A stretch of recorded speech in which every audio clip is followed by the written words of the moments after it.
Donc, dans Démonologie, chapitre 1, verset 58, il est dit, le verset 21 du chapitre 22 du premier livre de Roi montre clairement, non seulement que le démon Yahvé approuve le mensonge et qu'il ne sait pas tout.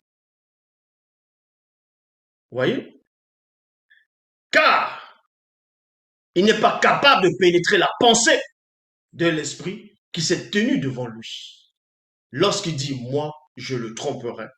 Et le démon Yahvé lui répondit, comment? On va dans 1 Roi, chapitre 22, traduction Abbé Crampon. Il répondit, deux points, je sortirai. Sortir ici, c'est quoi? C'est la sortie mystique. Sortir ici, ça dit qu'il va posséder.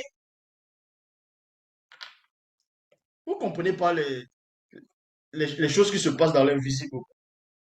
Hein? Tout est dévoilé là-dedans. Tout, tout. Un livre puissant. Donc, l'esprit l'a dit ici, je sortirai. Parce qu'ils sont dans l'invisible du visible. Donc, il va sortir mystiquement pour entrer quelque part. Parce que quand tu sors, forcément, tu entres dans une pièce. Si tu sors de la maison, tu vas dehors. Ça veut dire que tu es quand même sorti de ta maison pour aller dehors. Aller dehors, c'est comme si tu entrais dehors. Puisque ce sont des portes. Tu sors d'une pièce, tu vas dans un autre endroit. Donc, quand il dit ici, je sortirai, il va sortir de l'endroit où il est pour entrer quelque part. Là, il parle maintenant planifier la possession. Comment ils font, comment ils inspirent les faux pasteurs. Dieu m'a dit. Ah, j'ai la révélation. Je suis bishop, maréchal. Loin de l'éternel, n'importe quoi. Dieu m'a dit. Vous dites que vous êtes des païens et que le vrai peuple de Dieu, c'est eux qui sont en Palestine. Voilà ce que votre Dieu vous a dit. Vous l'avez chanté Jésus, Jésus le matin, midi, soir. Jésus, c'est qui?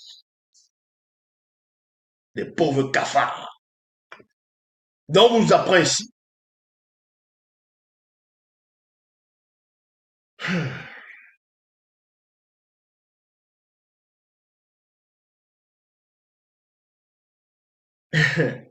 Il répondit, je sortirai et je serai un esprit de mensonge.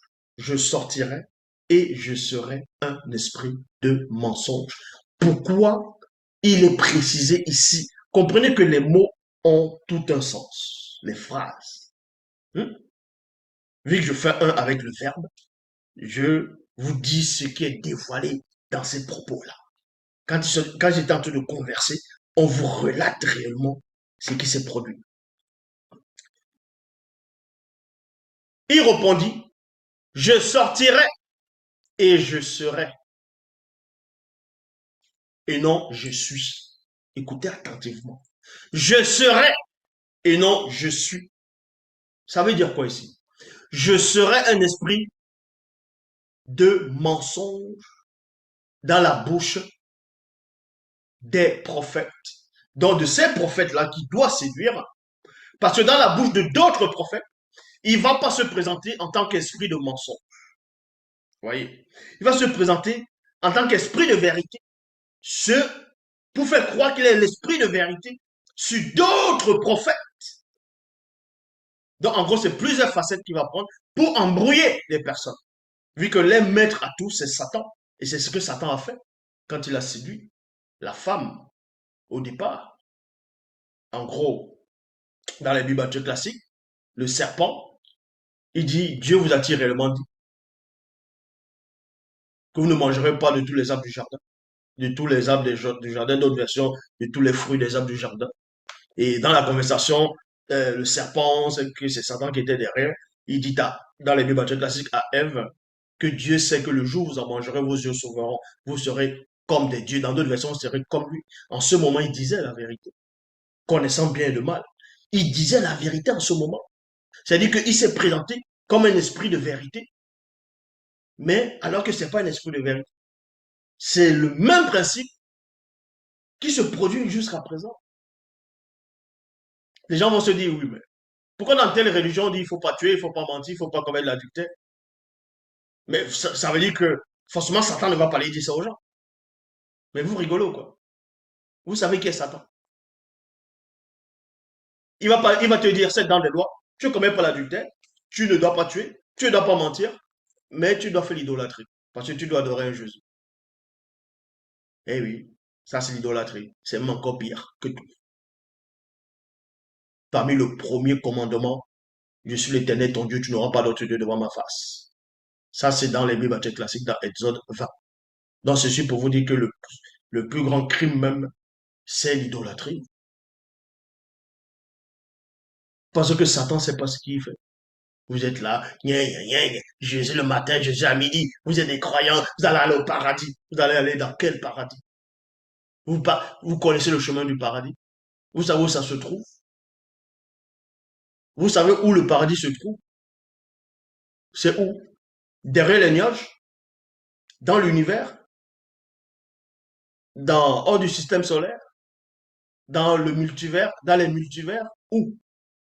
N'importe quoi. Donc, on vous apprend ici. Il